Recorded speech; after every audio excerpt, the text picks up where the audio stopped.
Yohana ile sura ya 5. Yohana ile sura ngapi? Yohana Injili. Sura ya 5 Injili. 5.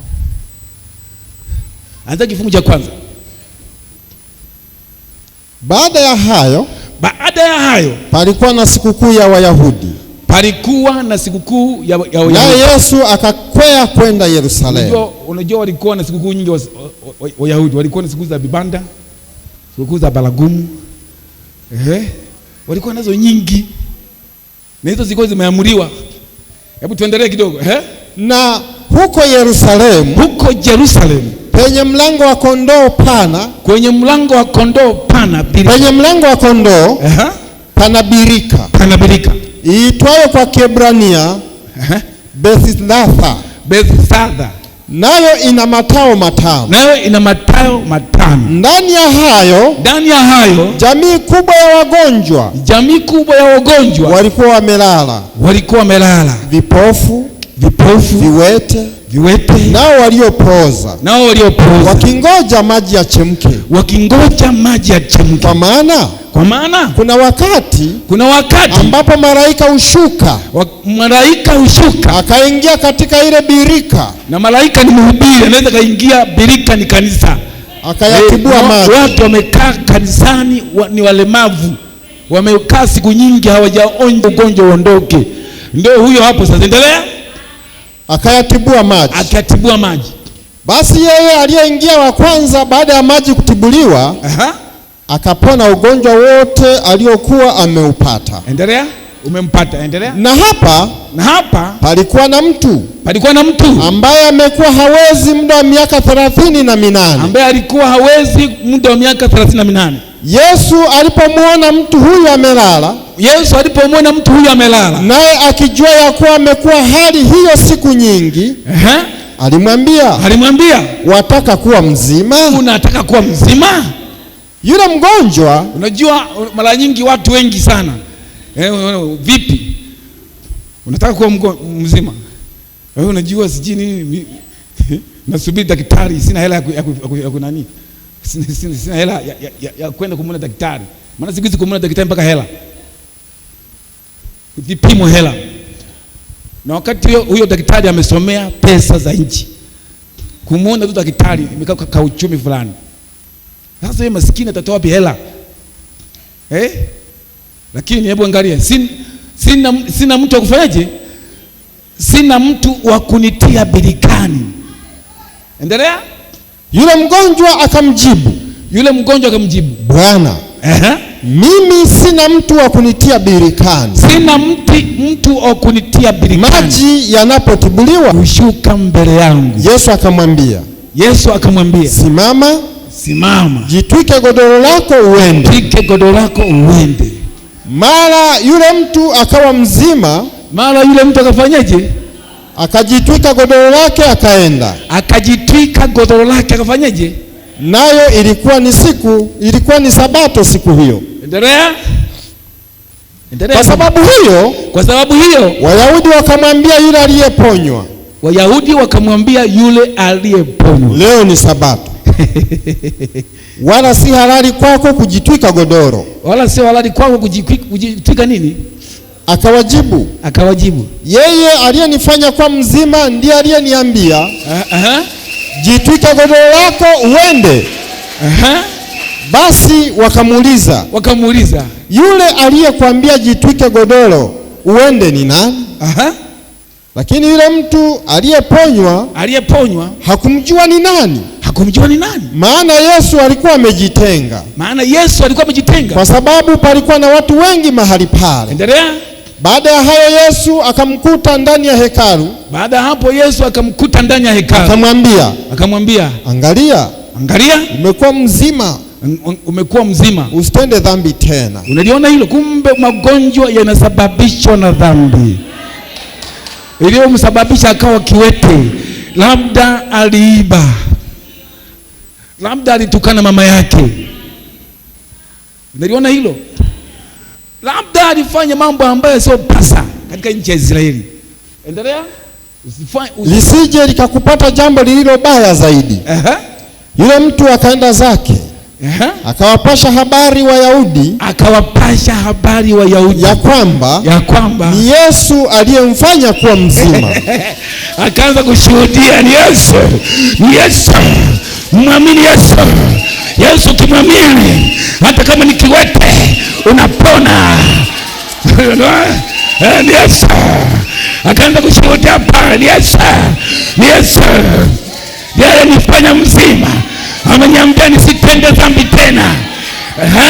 Na wewe kama unatenda dhambi, acha kutenda dhambi ili upate uponyaji.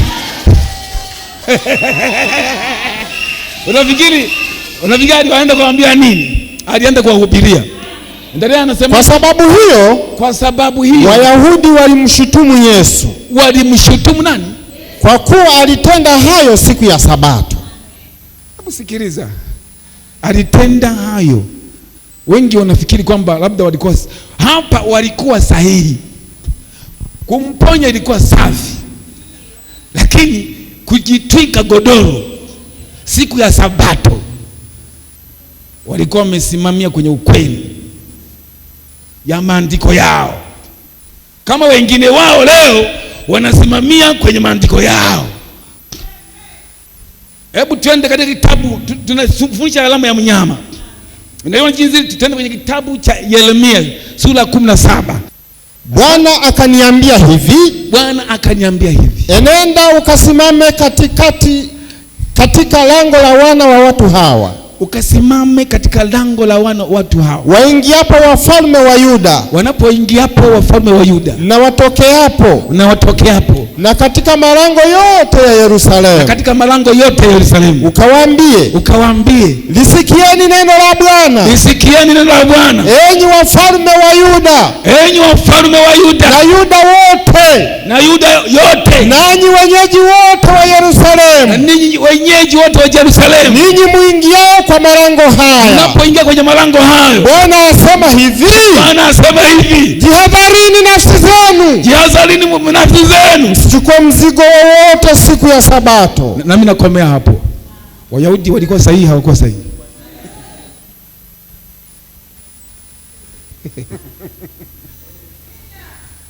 Naliona hilo.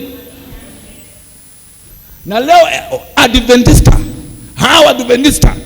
wanabeba mizigo. Hata Yesu hajawaambia jitwike godoro lako uende. Maana aliambiwa hapo alikuwa ni mgonjwa. Walikuwa hawabebi mzigo wowote siku ya nini? Ukionekana umebeba kiti unapondwa. Leo wanabeba viti wanaenda kanisani. Wanabeba Biblia wanaenda kanisani. Ni mzigo. Yaani ni mzigo. Wanabeba chakula kupeleka mezani, mzigo. Siku ya Sabato ilikuwa ni kupumzika. Ilikuwa ni kustarehe. Ilikuwa ni kukaa. Unajua jambo hilo? Ilikuwa ni kufanyaje? Ni kukaa, ni kustarehe. Wamefanya kazi siku 6. Siku ya 7 ilikuwa ni toka saa 12 jioni mpaka kesho saa 12 jioni. Ndio Sabato inaisha. Leo wanatembea miendo mingapi? Walikuwa wanachukua jiwe wanaponda hapo ndatazungukia hapo. Ndio isha jiwe. Hawezi kwenda mwendo mrefu akatoka na jasho.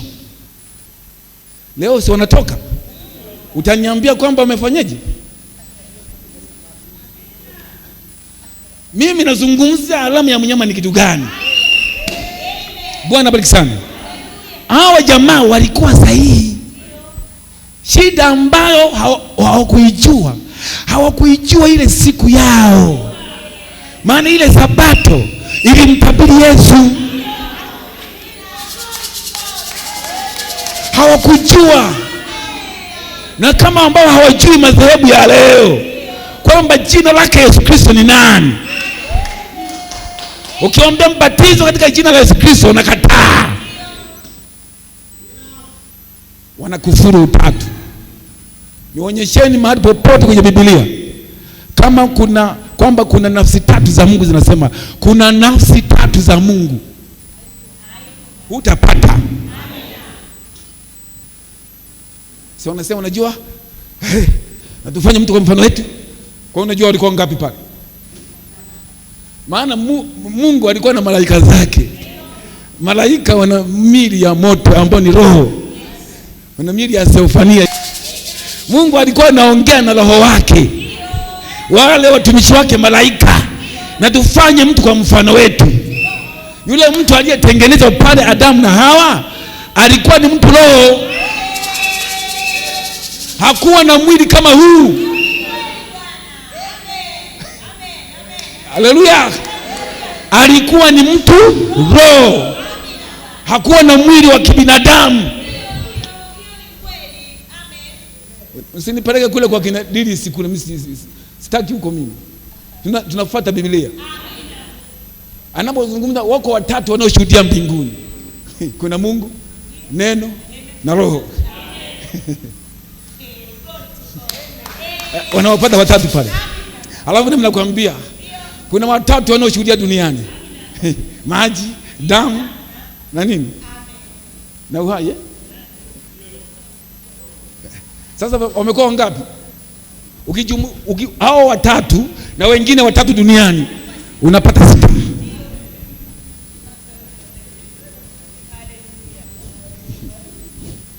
Unaona jinsi ilivyo?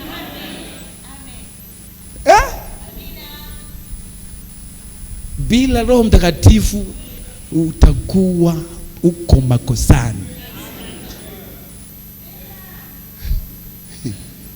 Kuvunja amri ya kwanza. Wewe unawaambia unavunja amri ya 4. Sasa mimi nawaambia unavunja amri ngapi? Usiabudu miungu wengine. Unapokuwa na nafsi 3 una miungu wengi. Ndio maana yake unavunja amri ngapi? Ya kwanza. Hilo ni fundisho la Nikea. Mwaka wa 325. Unaona hilo? Na ubatizo ulitokea pale. Ubatizo wa vyeo ulitokea pale Nikea. Wengine wanauita mtaguso. Wengine wanaita baraza la Nikea. Ilikuwa ni baraza la kwanza lililofanyika Rumi. Na jeshi lake lote. Na jeshi lake lote. Na siku ya 7, Mungu alimaliza kazi yake yote aliyoifanya. Alimaliza kazi yake yote aliyoifanya. Akastarehe siku ya 7. Akastarehe siku ya ngapi? Akaacha kufanya kazi yake yote aliyoifanya. Mungu akaibarikia siku ya 7. Endelea. Akaitakasa. Kwa sababu katika siku hiyo Mungu alistarehe. Akaacha kufanya kazi yake yote. Aliyoiumba na kuifanya.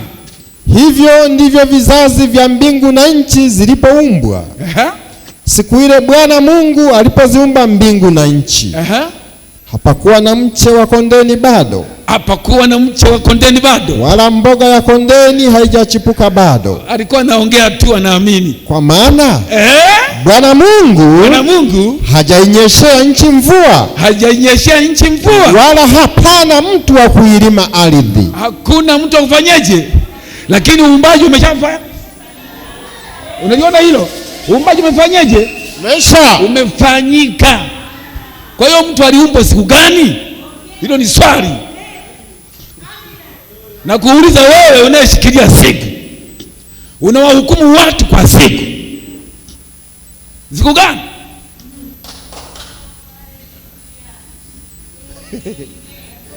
Hapa kuwepo na mtu afanyaje? Hakuumbwa yule mtu anayegusika. Ndio jambo hilo. Ndio. Hakuumbwa yule mtu aliyegusika. Ilibidi Mungu afanyeje? Achukue ile kifungu cha 7. Mungu akachukua mavumbi ya ardhi tena. Ndio. Lakini kula hakuchukua mavumbi. Hapa anachukua nini? Haya, Adamu yuko peke yake. Hawa aliumbwa lini? Siku ya ngapi? Ndio maana nasema Baba anafanya siku zote kazi siku, hata mwana anafanya kazi siku zote. Baba ni roho. Ndio. Mungu ni roho. Ndio. Ile sura ya 4 Yohana kifungu cha 24, Mungu ni roho, anawatafuta watu wamwabudu katika roho na nini? Na kweli.